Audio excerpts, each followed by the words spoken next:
Hello बच्चा party, कैसे हो आप सब लोग। My name is Lakshman, welcome back to another lecture of life process and living organism. खत्म हो चुका है, अब पढ़ रहे हैं अपन environmental management. Yes, today we are learning environmental management. ये होगा आपका वन शॉट लेक्चर या फिर टू शॉट भी हो सकता है। अगर टाइम ज़्यादा हो जाए तो टू शॉट हो जाएगा, बट टेंशन मत लेना। अगर आपको वन शॉट हो जाए तो मैं उसी को कंपाइल कर दूंगा और आपके लिए रेडी कर दूंगा एक वन शॉट लेक्चर। ठीक है, लेक्चर को अपन स्टार्ट करते हैं। सबसे पहले इस लेक्चर को स्टार्ट करने से पहले इस चैप्टर के बारे में ओवरव्यू दे देना चाहता हूँ। ये बहुत ही इजी चैप्टर है, इसमें तुम्हें कोई दिमाग लगाने की जरूरत नहीं है। बस जिस तरीके से मैं बताऊंगा उस तरीके से चीज़ों को फॉलो करना है और फिर सब चीज़ें तुम्हें समझते आ जाएगी। ठीक है, और एक बात बता दूँ, अगर तुम इस लेक्चर के नोट्स भी पढ़ लेते हो तो more than enough, more than enough. Yes, मैंने इस लेक्चर के नोट्स इतने गजब तरीके से डिज़ाइन किए ना कि तुम सोच भी नहीं सकते। अगर तुम इस लेक्चर के नोट्स भी पढ़ लो तो तुम्हें ये चैप्टर पूरा का पूरा एंटायरली समझ में आ जाएगा। तो अपन लेक्चर को स्टार्ट करते हैं बिना किसी बातचीत के। लेक्चर को स्टार्ट करते हैं भाई। सुनो, सबसे पहली बात अपन क्या पढ़ने वाले भाई, आज अपन पढ़ने वाले हैं इन्वायरमेंटल मैनेजमेंट। पढ़ने वाले क्या पढ़ने वाले हैं? इन्वायरमेंटल मैनेजमेंट पढ़ने वाले हैं, जो कि आपका क्लास 10 का फोर्थ चैप्टर है। और इसकी वेटेज की बात करूँ तो ये आता है 4 to 5 मार्क्स के लिए, हर साल आता है। इसलिए हाई वेटेज चैप्टर की कैटेगरी में ले सकते हो या फिर मीडियम वेटेज कैटेगरी में ले सकते हो। ठीक है, अगर आपको स्पेसिफिक वीडियो चाहिए कि सर हमें वेटेज चैप्टर्स के ऊपर वीडियो चाहिए तो आप मुझे कमेंट कर सकते हो, मैं आपको दे दूंगा। टेंशन की कोई बात नहीं है। ठीक है, स्टार्ट करते हैं। सुनो, सबसे पहली बात, इस चैप्टर का नाम क्या है? इन्वायरमेंटल मैनेजमेंट है। तो अपने को क्या समझना पड़ेगा कि इन्वायरमेंट क्या है, सबसे पहले ये बात तो समझनी पड़ेगी। तो स्टार्ट करते हैं। सबसे पहली बात, इन्वायरमेंट क्या होता है? What is the environment? अगर मैं तुमसे पूछूं कि इन्वायरमेंट क्या होता है तो तुम क्या बोलोगे? हमारे बीच की जो हमारे आसपास की जो सराउंडिंग है उसी को हम क्या बोलते हैं सर? इन्वायरमेंट बोलते हैं। तो बस यही आपका आंसर है कि इन्वायरमेंट जो है वो क्या है? आपकी सराउंडिंग है। अब ये सराउंडिंग क्या होती है, अगर मैं इसको डिफाइन करना चाहूँ तब आप नहीं कर पाएंगे, तो उसको डिफाइन करने के लिए मैं हूं ना भाई साहब। तो अब बात करते हैं, इन्वायरमेंट जो होता है ना भाई, वो क्या होता है? आपके अराउंड जितनी भी चीज़ें हैं, आपके अराउंड जितनी भी चीज़ें प्रेजेंट है, जो आपको अफेक्ट करती है या फिर इन्फ्लुएंस करती है आपके लाइफ में, वो क्या होती है? आपका सराउंडिंग होती है। जैसे कि मैं ले लेता हूँ मेरे घर के आजू बाजू वाले, आस पड़ोस वाले अंकल आंटी और दीदी।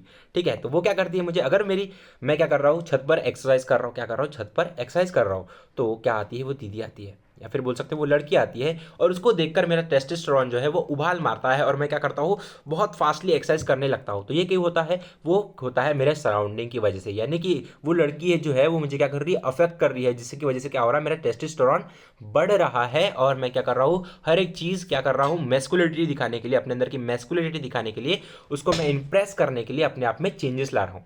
तो ये होता है सराउंडिंग, जिसकी वजह से क्या करते हो आप? अपनी लाइफ में कुछ चेंजेस लाते हो, या फिर उन सराउंडिंग्स या फिर बोल सकते हो उन चीज़ों की वजह से अपने आप ही आपके अंदर चेंजेस आने लगते हैं। और दूसरा एग्जाम्पल ले लेते हैं, फॉर एग्जाम्पल लेते हैं। सबसे पहली बात तो ये समझना कि आपका जो सराउंडिंग है उसके अंदर दो फैक्टर्स होते हैं। आपका जो सराउंडिंग है वो दो चीज़ों से मिलकर बना होता है। पहला होता है आपका बायोटिक फैक्टर्स एंड सेकंड होता है अबायोटिक फैक्टर्स। अगर बायोटिक फैक्टर्स की बात करूं तो वो होते हैं आपके लिविंग ऑर्गेनिजम्स, और दूसरी बात होती है आपके नॉन लिविंग ऑर्गेनिजम्स। ठीक है, अब लिविंग ऑर्गेनिजम्स कैसे अफेक्ट करते हैं, ध्यान सुनना। लिविंग ऑर्गेनिजम्स जो होते हैं वो क्या होते हैं? आपके ऑर्गेनिजम्स होते हैं, ह्यूमंस होते हैं और प्लांट्स होते हैं। और ह्यूमंस की बात करूं तो वो होती है मेरी सोसाइटी, राइट। लिविंग ऑर्गेनिजम्स की बात करूं तो मेरी सोसाइटी होती है, जो मुझे मोटिवेट करे तो मैं मोटिवेट हो जाता हूँ, और मुझे डिमोटिवेट करे तो मैं डिमोटिवेट हो जाता हूँ। हार मानकर हर कुछ चीज़ें छोड़ देता हूँ, बट तुम्हें हार नहीं मानना है भाई, तुम्हें फोड़ना है। ठीक है, तो कुछ इस तरीके से आपको लिविंग बायोटिक फैक्टर्स क्या करते हैं भाई? आपको अफेक्ट करते हैं। इतनी बात क्लियर होगी। अब बात करते हैं आपके नॉन लिविंग बायोटिक फैक्टर्स की, जो कि आपको अफेक्ट कर सकते हैं। जैसे कि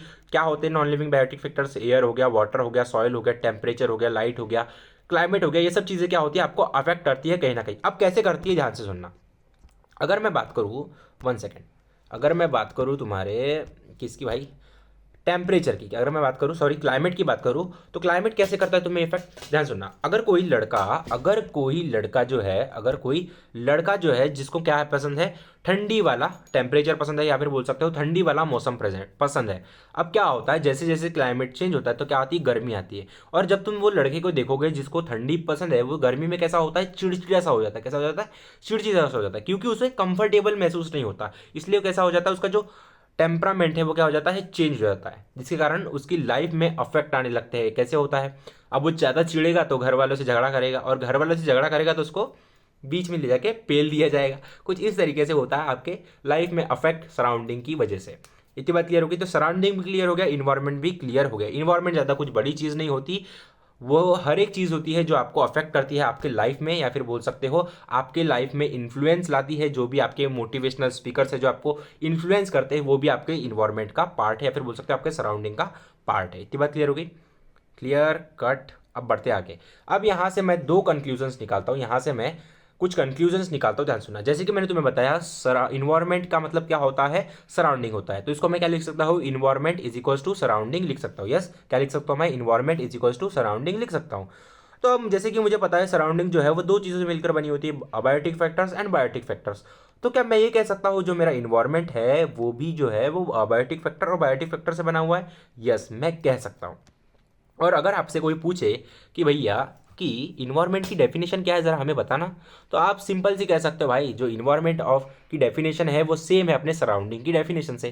तो यहाँ पर मैं लिख देता हूँ इन्वायरमेंट क्या है, everything around us which affect और इन्फ्लुएंस अवर लाइफ। तो यहाँ पर देखो मैंने क्या किया है, सराउंडिंग की डेफिनेशन भी सेम है और यहाँ पर क्या है, इन्वायरमेंट की डेफिनेशन भी सेम है। यानी कि इसका मतलब क्या है, इन्वायरमेंट और सराउंडिंग कोई अलग चीज़ नहीं है, वो दोनों की दोनों एक ही चीज़ है। इतनी बात क्लियर हो गई। अब बात करते हैं इकोसिस्टम की। इकोसिस्टम जो है ना, अब ध्यान सुनना, इकोसिस्टम की टर्म जब आती है तो बच्चे क्या हो जाते हैं, कंफ्यूज हो जाते हैं। उन्हें क्या लगता है कि इकोसिस्टम और इन्वायरमेंट जो है, कभी कभी कुछ बच्चे होते हैं जिनको लगता है कि भाई ये दोनों एक ही चीज़ है, और कुछ बच्चे होते हैं उनको लगता है बहुत अलग चीज़ है। तो जो इनको लगता है कि बहुत अलग चीज़ है और जिनको लगता है कि बहुत ही रिलेटेड चीज़ है, तो ये दोनों ही गलत है।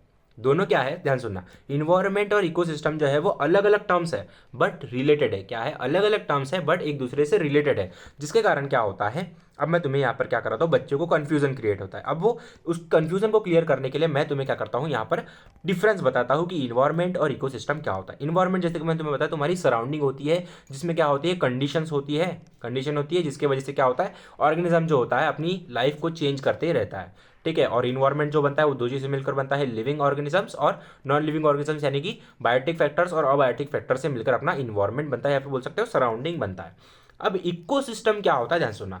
इकोसिस्टम क्या होता है, it is a specific area where living या फिर बोल सकते हो biotic and abiotic interact with each other. यानी कि इकोसिस्टम क्या है, एक पार्ट है अपने इन्वायरमेंट का एक स्पेसिफिक एरिया है, जिसमें क्या होता है, यहाँ पर मैं बना देता हूँ, यहाँ पर क्या है, ये आपका इकोसिस्टम है। क्या है, ये आपका इन्वायरमेंट है। ये क्या है बच्चों, आपका इन्वायरमेंट है। इसके अंदर क्या है, बहुत सारे लिविंग ऑर्गेनिजम्स है। क्या है, बहुत सारे लिविंग ऑर्गेनिजम्स है। ये एक लिविंग ऑर्गेनिज्म हो गया, ये एक लिविंग ऑर्गेनिज्म हो गया, ये एक लिविंग ऑर्गेनिज्म हो गया। अब ये लिविंग ऑर्गेनिजम्स क्या करते हैं, एक दूसरे के साथ में इंटरेक्ट करते हैं। क्या करते हैं, एक दूसरे के साथ में इंटरेक्ट करते हैं। अब इंटरेक्शन क्या होता है मैं आगे बताता हूँ, बस इतना समझो कि ये जो लिविंग ऑर्गेनिजम्स है वो एक दूसरे के साथ में इंटरेक्ट करते हैं। जो जिस एरिया में इंटरेक्ट करते हैं वो क्या होता है, आपका इकोसिस्टम होता है। यानी कि इकोसिस्टम क्या है, पहली बात मुझे समझ में आई कि इकोसिस्टम जो क्या है, मेरे इन्वायरमेंट का एक छोटा सा पार्ट है, जिसमें क्या होता है, इन जो लिविंग ऑर्गेनिजम्स होते हैं या फिर बोल सकते हैं बायोटिक और अबायोटिक फैक्टर्स है, वो क्या करते हैं, एक दूसरे के साथ में इंटरेक्ट करते हैं। इतनी बात क्लियर हो गई। अब इंटरेक्शन दो तरीके के होते हैं आपके इन्वायरमेंट में या फिर बोल सकते हो इकोसिस्टम में। दो तरीके के क्या बोलते हैं, इंटरेक्शन होते हैं, जो कि होते हैं आपके बायोटिक और अबायोटिक फैक्टर्स के अंदर। यहाँ पर लिविंग का मतलब है बायोटिक और नॉन लिविंग का मतलब है अबायोटिक। इतनी बात क्लियर हो गई। अब दो तरीके के मैंने तुम्हें बताया, जैसे कि दो तरीके के इकोसिस्टम में क्या होते हैं भाई, क्या होते हैं भाई, इंटरेक्शंस होते हैं। पहला टाइप ऑफ इंटरेक्शन होता है बायोटिक टू बायोटिक, यानी कि लिविंग ऑर्गेनिजम्स और लिविंग ऑर्गेनिज्म के बीच में जो इंटरेक्शन होगा वो पहले टाइप ऑफ इंटरेक्शन होगा। और दूसरे टाइप का इंटरेक्शन होता है लिविंग ऑर्गेनिज्म और नॉन लिविंग ऑर्गेनिजम्स के बीच में जो इंटरेक्शन होता है उसको हम क्या बोलते हैं बच्चों, बायोटिक टू अबायोटिक इंटरेक्शन बोलते हैं। अब तुम्हारी बुक में अगर तुम देखोगे तो वहां पर ये चीज़ इंक्लूड नहीं की गई की है, बट अगर तुम्हें अच्छे से पढ़ोगे तब तुम्हें समझ में आएगा। बट अगर तुम अच्छे से नहीं पढ़ोगे, ओवर ही ऊपर ऊपर करते जाओगे, तो तुम्हें कुछ घंटा समझ में नहीं आने वाला। सीधी बात, थोड़ा सा रफ बोल दिया बट नहीं समझ में आएगा। ठीक है, बट जैसे कि तुम्हें पता है मैं बाल की खाल निकालने वाला इंसान हूँ। जो भी चीज़ मुझे मिलती है मैं उसको मिक्स अप करके इजी कॉम्प्लेक्स चीज़ को हर कॉम्प्लेक्स चीज़ को इजी करके तुम्हें समझाने की कोशिश करता हूँ, क्योंकि मेरा गोल है कि मैं तुम्हें साइंस टू के साथ में मास्टरी करवा दूँ। राइट, तो अब बढ़ते हैं आगे। जैसे कि मैंने तुम्हें बताया दो तरीके के इंट्रैक्शंस होते हैं, पहला होता है biotic to biotic and second होता है बायोटिक टू अबायोटिक। राइट, अब इनकी जो स्टडी है, the study of interaction between biotic and abiotic factor frock of environment, यानी कि इन्वायरमेंट के अंदर जितने भी बायोटिक और अबायोटिक फैक्टर्स है उनके बीच का जो इंटरेक्शन की स्टडी है उसको हम क्या बोलते हैं बच्चों, इकोलॉजी बोलते हैं। क्या बोलते हैं, इकोलॉजी बोलते हैं। इतनी बात क्लियर होगी।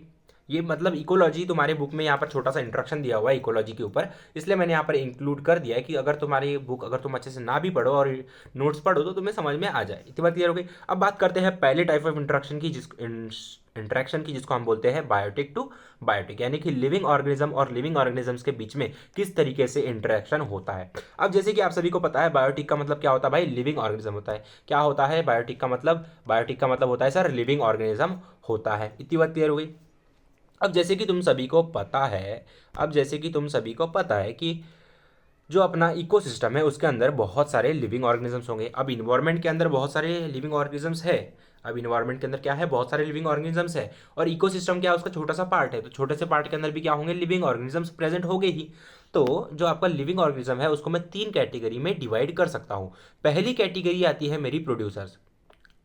पहली कैटेगरी क्या आती है मेरी, प्रोड्यूसर्स। प्रोड्यूसर्स क्या होते हैं, ऑटोट्रॉफ्स। ऑटोट्रॉफ्स का मतलब जो अपना खाना खुद से बनाते हैं, जैसे कि प्लांट्स हो गई, अलगी हो गई, प्लैंक्टन्स, फाइकोप्लैंक्टन्स हो गए, कुछ बैक्टीरिया हो गए, ये सब क्या होते हैं, प्रोड्यूसर्स होते हैं जो अपना खाना खुद से बनाते हैं विद द हेल्प ऑफ सन। यानी कि जो प्रोड्यूसर्स है वो भी डिपेंडेंट होते हैं किसके ऊपर, सन के ऊपर, यानी कि अबायोटिक फैक्टर के ऊपर डिपेंडेंट होते हैं। तो तुमने देखा क्या, जो तुम्हारा सन है और जो तुम्हारा प्लांट है वो एक दूसरे के साथ में इंटरेक्ट कर रहे हैं। किसके लिए कर रहे हैं, फूड के लिए एक दूसरे के साथ में इंटरेक्ट कर रहे हैं, या फिर बोल सकते हो एक दूसरे के ऊपर डिपेंड है। तो ये होता है आपका इंटरैक्शन। इतनी बात क्लियर हो गई। अब बताता हूँ तुम्हें सेकंड टाइप ऑफ कैटेगरी जो कि लिविंग ऑर्गेनिजम्स की है, वो है आपकी कंज्यूमर। कंज्यूमर जो होते हैं वो हेटेरोट्रॉप्स होते हैं, यानी कि क्या करते हैं, हेटेरोट्रॉप्स का मतलब होते हैं ये दूसरों का खाना छीन कर खाने वाले इंसान होते हैं। क्या होते हैं, दूसरों का खाना छीन कर खाने के लिए, दूसरों का खाना छीन कर खाने वाले इंसान होते हैं। ये क्या करते हैं, हेटेरोट्रॉप्स जो होते हैं, हेटेरोट्रॉप्स जो होते हैं वो क्या करते हैं, प्रोड्यूसर्स को मार कर, जैसे कि प्लांट जो है उनको खाकर अपना जीवन यापन करते हैं, या फिर बोल सकते हो एनर्जी ऑब्टेन करते हैं। तो यहाँ पर मैंने लिखा भी है कि क्या करते हैं ये जो कंज्यूमर्स होते हैं वो क्या करते हैं, अपनी एनर्जी ऑब्टेन करने के लिए वो दूसरे ऑर्गेनिजम्स को खाते हैं। इतनी बात क्लियर होगी। जैसे कि एनिमल्स हो गए। अब एनिमल्स में बहुत सारे एनिमल्स होते हैं, एनिमल्स बहुत सारे होते हैं, तो इसीलिए हमने क्या किया है, एनिमल्स बहुत सारे होते हैं इसलिए हमने कंज्यूमर्स की भी 3 कैटेगरी बना दी है। पहली कैटेगरी अपनी प्राइमरी कंज्यूमर, जिसमें आते हैं अपने हर्बीवोरस। हर्बीवोरस मतलब पेड़ पत्ते फूल पौधे खाने वाले। ये जो हर्बीवोरस होते हैं वो क्या करते हैं, अपने प्लांट्स को खाते हैं, यानी कि क्या करते हैं, प्रोड्यूसर्स को खाते हैं। क्या करते हैं, प्रोड्यूसर्स को खाते हैं। अब जैसे कि प्रोड्यूसर्स कौन थे, उनते हो गए, प्लांट हो गया, ग्रास हो गया, अलगी हो गई, फाइकोप्लैंक्टन्स हो गया, ये सब क्या होते हैं, आपके प्रोड्यूसर्स होते हैं। क्या होते हैं, आपके प्रोड्यूसर्स होते हैं। और इनको खाने वाले कौन होते भाई, इनको खाने वाले होते हैं आपका डियर, रैबिट, जैगोप्लैंक्टन्स, ये सब क्या होते हैं, आपके प्राइमरी कंज्यूमर्स होते हैं जो कि खाते हैं आपके प्रोड्यूसर्स को। इतनी बात क्लियर हो गई। ज़्यादा कोई बड़ी चीज़ नहीं भाई, छोटी सी चीज़ है, बस तुम्हें समझ में आनी चाहिए, बस ये समझना चाहे क्या बना रहा हूँ, समझा। आगे मैं बताऊंगा, टेंशन मत लेना। अभी भी नहीं समझ में आ रहा होगा ना, कोई टेंशन मत लो, बस नोट्स करो, रीड करो, समझ जाओ, बस इजी है, बहुत इजी है। नहीं समझा क्या, वापस बताओ, सुनो। प्राइमरी कंज्यूमर मतलब वो कंज्यूमर होता है जो हर्बीवोरस होता है, यानी कि वो क्या करता है, पेड़ पौधे खाता है। क्या खाता है, पेड़ पौधे। अब पेड़ पौधे क्या होते हैं, आपके प्रोड्यूसर्स होते हैं, राइट। क्या होते हैं, प्रोड्यूसर्स होते हैं। उनको खाने वाले जो ऑर्गेनिजम्स होते हैं उनको हम क्या बोलते हैं, प्राइमरी प्रोड्यूसर्स बोलते हैं, जिसमें आता है आपका डियर, रैबिट और जू प्लैंक्टन्स आता है। अब बात करते हैं सेकंड टाइप ऑफ कैटेगरी जो कि आपकी सेकेंडरी कंज्यूमर्स। ये होते हैं ओमनीवरस या फिर बोल सकते हो कार्निवरस। ओमनीवरस या फिर कार्निवरस का मतलब होता है क्या, मांस मछली खाने वाले और पेड़ पौधे भी निपटाने वाले। पेड़ पौधे के साथ साथ में मांस मछली खाने वाले जो ऑर्गेनिजम्स होते हैं वो क्या होते हैं, आपके सेकेंडरी क्या होते हैं, कंज्यूमर होते हैं। जो सेकेंडरी कंज्यूमर होते हैं वो क्या करते हैं, प्राइमरी कंज्यूमर को खाते हैं। किसको खाते हैं, प्राइमरी कंज्यूमर को खाते हैं, यानी कि जो सेकेंडरी कंज्यूमर है वो हर्बीवोरस को खाते हैं। इतनी बात क्लियर हो गई। अब बात करते हैं टर्शरी कंज्यूमर की। टर्शरी कंज्यूमर जो होते हैं वो भी ओमनीवरस या फिर कार्निवरस होते हैं। ये क्या करते हैं, अपने सेकेंडरी कंज्यूमर को खाते हैं। क्या करते हैं, सेकेंडरी कंज्यूमर को खाते हैं। तो तुम यहाँ पर देख रहे होगे कि जो अपना टर्सरी कंज्यूमर है वो खाता है अपने सेकेंडरी कंज्यूमर को, और सेकेंडरी कंज्यूमर खाता है अपने किसको, प्राइमरी कंज्यूमर को, राइट। और अपना जो प्राइमरी कंज्यूमर है वो खाता है किसको भाई, किसको खाता है भाई, बताओ जरा, खाता है अपने प्रोड्यूसर्स को। इतनी बात क्लियर हो गई। यानी कि यहाँ पर मुझे समझ में चीज़ आई कि टर्सरी जो है, अपना जो टर्सरी कंज्यूमर है वो किसको खा रहा है, सेकेंडरी को, और सेकेंडरी खा रहा है प्राइमरी को, और प्राइमरी खा रहा है किसको, प्रोड्यूसर्स को, राइट। तो यहाँ पर क्या हो रही है, एक फूड चेन क्रिएट हो रही है। आगे मैं बताता हूँ फूड चेन क्या होती है। फूड चेन क्या होता है, एक सीक्वेंस होता है जिसमें एनर्जी का फ्लो होता है। क्या होता है, एक ऑर्गेनिज्म से दूसरे ऑर्गेनिज्म में किस तरीके से एनर्जी का फ्लो होता है, ये होता है उसका चार्ट, या फिर बोल सकते हैं एक चेन होती है जिसमें बताया जाता है कि कौन सा ऑर्गेनिज्म किसको को खाएगा या फिर बोल सकते हो इस ऑर्गेनिज्म का खाने से इस ऑर्गेनिज्म को एनर्जी मिलेगी। ठीक है, अब बात करते हैं तीसरे टाइप ऑफ कैटेगरी, जो कि लास्ट कैटेगरी है, जो कि है आपकी डिकम्पोजर्स। डिकम्पोजर्स क्या करते हैं, जितने भी मरे हुए ऑर्गेनिजम्स हैं उनको डिकम्पोज करते हैं या फिर बोल सकते हो हमारी अर्थ को क्लीन करने का काम करते हैं। अब मैं तुमसे एक छोटा सवाल पूछता हूँ, अगर तुम्हारे अर्थ के ऊपर डिकम्पोजर्स नहीं रहे, अगर तुम्हारे अर्थ के ऊपर डिकम्पोजर्स प्रेजेंट नहीं है तो क्या होगा, अगर कोई ऑर्गेनिज्म मरा तो क्या होगा, वो वैसे का वैसा पड़ा रहेगा, वैसे का वैसा पड़ा रहेगा और वो सड़ते जाएगा और बहुत गंद मचाएगा। क्या करेगा, बहुत गंद मचाएगा, और जिसके कारण क्या होगा, अपनी एयर जो है वो पॉल्यूटेड हो जाएगी और वहाँ पर हमारा सांस लेना भी मुश्किल हो जाएगा और हम निपट जाएंगे। तो इसीलिए हमारा जो इन्वायरमेंट है उसने क्या किया है, डिकम्पोजर्स नाम की लिविंग ऑर्गेनिज्म की कैटेगरी बनाई है, जिसमें अपना फंगी आता है, बैक्टीरिया आता है, अर्थवर्म आता है, जो कि क्या करता है, मरे हुए ऑर्गेनिजम्स को डिकम्पोज करने का काम करता है। यानी कि डिकम्पोज का मतलब खत्म करने का काम करता है। इतनी बात क्लियर हो गई। हाँ, हाँ, अब बढ़ते हैं आगे। ध्यान से सुनना, यहाँ पर मेरे को रील की मैसेज आ गई भाई। अब बात करते हैं आगे। जैसे कि मैंने तुम्हें बताया है, लिविंग ऑर्गेनिज्म जो होते हैं वो इंटरेक्ट करते हैं, राइट, एक दूसरे के साथ में, यानी कि बायोटिक टू बायोटिक इंटरेक्शन अभी मैं तुम्हें बताने जा रहा हूँ कैसे होता है। तो देखो, जैसे कि मैंने तुम्हें बताया, बायोटिक इंटरेक्शन जो होता है वो लिविंग ऑर्गेनिजम्स के अंदर होता है। ठीक है, कैसे होता है, ये होता है लिविंग ऑर्गेनिज्म का अपने आसपास में, क्या बोला मैंने, लिविंग ऑर्गेनिज्म का आपस में, लिविंग ऑर्गेनिज्म का आपस में फूड शेल्टर और सर्वाइवल, फूड शेल्टर और सर्वाइवल के लिए रिलेशनशिप बनाना, इसको बोलते हैं इंटरेक्शन। क्या बोलते हैं, relationship building is equals to interaction. ये बात क्लियर हो गई। अब बायोटिक इंटरेक्शन कैसे होता है, जो लिविंग ऑर्गेनिजम्स होते हैं फूड शेल्टर और सर्वाइवल के लिए, अपने खाने के लिए, रहने के लिए और जिंदा रहने के लिए क्या करते हैं, दूसरे ऑर्गेनिजम्स के साथ में क्या करते हैं, रिलेशनशिप बनाते हैं या फिर बोल सकते हो इंटरेक्शन करते हैं। अब कैसे करते हैं, यहाँ पर एक फूड चेन की मदद से मैं तुम्हें समझाने की कोशिश करता हूँ। मैं यहाँ पर हो जाता हूँ इस साइड में, ध्यान सुनना। यहाँ पर देखो, तुम्हें यहाँ पर मैं एक फूड चेन बना के दिखा रहा हूँ। देखो फॉर एग्जाम्पल, यहाँ पर क्या है, सबसे पहले ग्रास है। क्या है बच्चों, ग्रास है। ग्रास को कौन खा रहा है, ग्रास हॉपर खा रहा है। ग्रास हॉपर को कौन खा रहा है, फ्रॉग खा रहा है। ठीक है, ग्रास फ्रॉग को कौन खा रहा है, तुम्हारा स्नेक खा रहा है। स्नेक को कौन खा रहा है, तुम्हारा ईगल खा रहा है। और ईगल को कौन खा रहा है, मरने के बाद में डिकम्पोजर्स खा रहे हैं। यानी कि जो आपके जितने भी लिविंग ऑर्गेनिजम्स है वो एक दूसरे के साथ में इंटरेक्ट कर रहे हैं, किसके लिए, फूड के लिए। अब वो कैसे कर रहे हैं, ध्यान सुनना, यहाँ पर ध्यान सुनना। जो कि यहाँ पर आपका ग्रास जो है वो डिपेंडेंट है सन के ऊपर। किसके, सन क्या है, अबायोटिक फैक्टर। क्या है बच्चों, अबायोटिक फैक्टर है। ठीक है, वो किसके लिए डिपेंडेंट है, ग्रास जो है वो किसके ऊपर डिपेंडेंट है, सन के ऊपर डिपेंडेंट है। किसके लिए, फोटोसिंथेसिस के लिए। यानी कि अगर वो प्लांट जो है, ग्रास जो है, अगर उसको फूड चाहिए तो उसको क्या करना पड़ेगा, फोटोसिंथेसिस करना पड़ेगा। और फोटोसिंथेसिस जब करेगा, किसकी मदद से करेगा, सन की मदद से। यानी कि जो ग्रास है वो डिपेंडेंट है अपने अबायोटिक फैक्टर के ऊपर। यानी कि एक बायोटिक फैक्टर जो कि अपना ग्रास है वो डिपेंडेंट है अबायोटिक फैक्टर के ऊपर। यानी कि किसके बीच में इंटरेक्शन हुआ, यहाँ पर अभी बायोटिक और अबायोटिक के बीच में इंटरेक्शन हुआ। इसलिए मैंने तुम्हें बोला था दो तरीके के इंटरेक्शन होते हैं, biotic to biotic and abiotic to biotic. इतनी बात क्लियर हो गई। थोड़ी सी एडवांस टर्म्स है बस, बट सिंपल है, समझने वाले को इशारा कॉफ़ी जो होती है वो समझ जाती है। ठीक है, आगे बात करते हैं, सुनो। अब बात करता हूं मैं तुम्हारा ग्रास ऑफर की। जो तो तुम्हारा ग्रास ऑफर है, जो तुम्हारा ग्रास ऑफर है वो किसके ऊपर डिपेंड है भाई, तुम्हारा ग्रास के ऊपर। ग्रास ऑफर किसके ऊपर डिपेंड है, घास के ऊपर। अगर वो घास खाएगा तभी जिंदा रह पाएगा। यानी कि अगर ग्रास ऑफर घास नहीं खाएगा तो उसका पेट नहीं भरेगा, यानी कि उसको फूड नहीं मिलेगा। तो देख रहे हो तुम, अपना जो ग्रास ऑफर है वो किसके ऊपर डिपेंडेंट है, ग्रास के ऊपर। यानी कि जो अपना प्राइमरी कंज्यूमर है वो किसको खाता है, अपने प्रोड्यूसर्स को खाता है, जैसे कि मैं तुम्हें पहले बताया था। यानी कि यहाँ पर क्या हो रहा है, अपना एक बायोटिक फैक्टर दूसरे बायोटिक फैक्टर के ऊपर क्या कर रहा है, डिपेंडेंट है या फिर बोल सकते हो इंटरेक्ट कर रहा है। इतनी बात क्लियर हो गई। अब बात करता हूँ मैं तुम्हारे फ्रॉग की। तो फ्रॉग जो है वो किसको खा रहा है भाई, फ्रॉग जो है वो तुम्हारे खा रहा है ग्रासहॉपर को। यानी कि एक लिविंग ऑर्गेनिज्म दूसरे लिविंग ऑर्गेनिज्म को खा रहा है। अब जैसे कि मैंने तुम्हें बताया था, जो अपना फ्रॉग जो है वो क्या है, सेकेंडरी कंज्यूमर है। क्या है, सेकेंडरी कंज्यूमर है। तो ये किसको खाएगा, प्राइमरी कंज्यूमर को खाएगा। देखो यहाँ पर सेकेंडरी कंज्यूमर जो है वो किसको खा रहा है, प्राइमरी कंज्यूमर को खा रहा है और अपना पेट भर रहा है। इतनी बात क्लियर हो गई। अब बात करूं मैं अपने टर्सरी कंज्यूमर की। तो टर्सरी कंज्यूमर जो होता है वो खाता है अपने सेकेंडरी कंज्यूमर को। किसके लिए खाता है, अपना पेट भरने के लिए खाता है, या फिर बोल सकते हो एनर्जी ऑब्टेन के लिए, एनर्जी ऑब्टेन के लिए, एनर्जी ऑब्टेन करने के लिए खाता है। इतनी बात क्लियर हो गई। यानी कि यहाँ पर भी तुम देख सकते हो, स्नेक और फ्रॉग जो है वो क्या है, लिविंग ऑर्गेनिज्म है। इसके अंदर भी क्या हो रहा है, लिविंग ऑर्गेनिज्म और लिविंग ऑर्गेनिज्म के बीच में क्या हो रहा है, इंटरेक्शन हो रहा है। यानी कि क्या बोल सकते हो, बायोटिक और बायोटिक फैक्टर्स के बीच में इंटरेक्शन हो रहा है। इतनी बात क्लियर हो गई। अब बात करते हैं तुम्हारे स्नेक और ईगल की। तो स्नेक और ईगल जो है, ईगल जो क्या है आपका टर्सरी, क्या बोल सकते हो, इस ईगल जो है वो आपका फाइनल कंज्यूमर है। क्या है, आपका फाइनल कंज्यूमर है। टर्सरी कंज्यूमर के आगे भी कंज्यूमर होता है जिसको हम फाइनल कंज्यूमर बोलते हैं। ठीक है। जो आपको फाइनल कंज्यूमर है वो किसको खाता है भाई, स्नेक को खाता है। स्नेक को क्यों खाता है, अपने फूड के लिए, अपने पेट भरने के लिए खाता है। यानी कि तुम यहाँ पर भी देख सकते हो बायोटिक टू बायोटिक कंज्यूमर क्या हो रहा है, बायोटिक टू बायोटिक इंटरेक्शन कर रहा है। वैसे तुम्हें लग रहा होगा कि चैप्टर बहुत बोरिंग है, सच बोलो तो बहुत बोरिंग है, बट स्कोरिंग भी है भाई, बहुत स्कोरिंग है। अगर तुम इस चैप्टर, अगर तुम क्या करते हो, अगर तुम्हारे में से कम समय बचा हुआ है एग्जाम के लिए और बहुत कम समय बचा है और तुम्हें क्या करना है, सिलेबस को जल्दी से जल्दी कवर करना है, तो तुम्हारा प्रायोरिटी होनी चाहिए कि ये जो इन्वायरमेंट वाले चैप्टर्स है ना, इनको तुम फटाक से कर लो, क्योंकि बहुत ईजी होते हैं। 2-3 लेक्चर्स में या फिर बोल सकते हो एक ही लेक्चर में निपटा सकता हूँ, बट क्या होता है कुछ समय लग जाता है बताने के लिए, लेक्चर्स को क्या बोल सकते, लेक्चर के नोट्स बनाने के लिए उसमें टाइम लग जाता है। इसलिए क्या हो जाता है, लेक्चर की ड्यूरेशन बढ़ा जाती है, राइट, या फिर बोल सकते हैं लेक्चर को आने के लिए टाइम लग जाता है। तो उसके कारण क्या होता है, पॉसिबल नहीं हो पाता है।